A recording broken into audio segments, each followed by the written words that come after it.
Bonjour Caroline. Bonjour Isabelle et bienvenue au fil des pages. Alors aujourd'hui, si on s'intéressait aux enfants.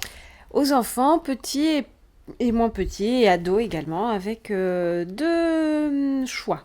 Le premier, ça va plutôt s'adresser aux ados, avec Home Sweet Home, qui est un livre écrit à quatre mains, par Antoine Filias et Alice Zeniter. Alice Zeniter, vous la connaissez tous, puisque c'est elle qui a eu le prix Goncourt des lycéens l'année dernière avec L'Art de perdre. Bien sûr. Écrit maintenant également pour les ados.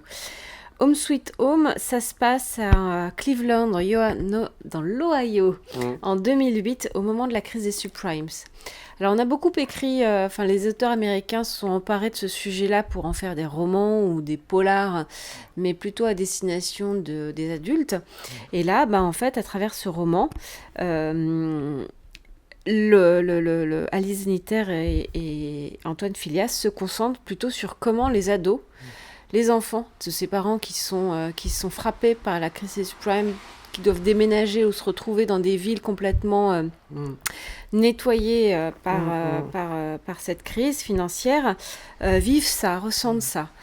Et je trouve que c'est de la fois c'est très bien écrit, et puis c'est aussi intelligent et important on pense également aux enfants de ces familles-là qui ont été frappés. Bien sûr. Et alors, plus gai, beaucoup plus gai. Là, c'est pour les enfants à partir de 8-10 ans. C'est une BD. C'est dans cette collection, c'est Pico-Bog.